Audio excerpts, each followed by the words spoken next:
Shree's lifestyles and blog চ্যানেলে সবাইকে স্বাগত জানিয়ে আজকে শুরু করতে চলেছি নতুন এক রেসিপি। আজকে বানাতে চলেছি বথুয়া শাক বা বেথো শাক। আমরা অনেকে বথুয়া শাক বলেও চিনি, আবার অনেকে বেথো শাক বলে ভাজা। তো এটা শীতকালীন একটা শাক।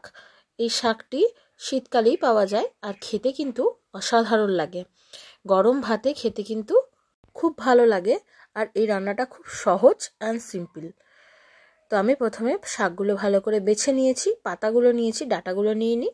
তারপর ভালো করে শাকটা ধুয়ে নিয়েছি, ধুয়ে সরিয়ে রেখে দিয়েছি।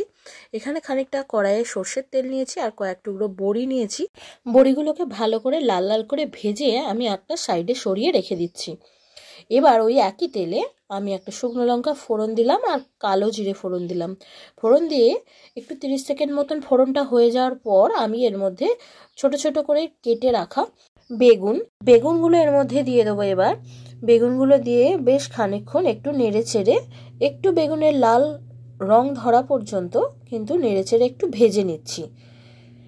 ভেজে নেওয়ার পর আমি এর মধ্যে ধুয়ে রাখা শাকটা এর মধ্যে দিয়ে দেবো।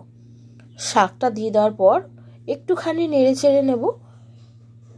তারপরে শাকের মধ্যে দিয়ে দেবো পরিমাণ মতন একটু নুন।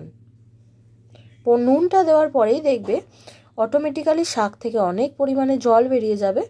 যে জলেই কিন্তু শাকটা সেদ্ধ হয়ে যাবে, আলাদা করে আর কোনো জল দিতে লাগবে না। দেখো আমার শাক থেকে কত পরিমাণে জল বেরিয়ে গেছে। এবার আমি চিমটি পরিমাণে একটু হলুদ গুঁড়ো দিয়ে দিলাম, কারণ শাকে খুব একটা বেশি হলুদ লাগে না, তাই আমি অল্প পরিমাণেই দিলাম। দিয়ে একটুখানি ঢাকা চাপা দিয়ে জলটা শুকিয়ে নেওয়া পর্যন্ত রান্না করে নিলেই রেডি হয়ে যাবে বথুয়া শাক বা বেথো শাক ভাজি। শাকটা ভাজা হয়ে গেলে আমি ভেজে রাখা বড়িগুলো এর মধ্যে দিয়ে দিয়েছি। রান্নাটা আমি যেভাবে করে দেখালাম তোমাদের, সেইভাবে তোমরা বাড়িতেও ট্রাই করে দেখো। আর ভালো লাগলে যে সকল আমার বন্ধুরা ইউটিউব থেকে দেখছো তারা আমার চ্যানেলটিকে অবশ্যই সাবস্ক্রাইব করে দিও। পাশে থাকা বেল নোটিফিকেশনটাকে অবশ্যই অন করে দিও পরবর্তী এপিসোডগুলোর নোটিফিকেশন পাওয়ার জন্য। আর যে সকল বন্ধুরা আমার ফেসবুক পেজ থেকে দেখছো তারা আমার পেজটিকে ফলো করে দিও। আবারও কোনো নতুন এপিসোড নিয়ে হাজির হয়ে যাব তোমাদের কাছে। ততক্ষণের জন্য সবাই ভালো থেকো, সুস্থ থেকো। Thanks for watching.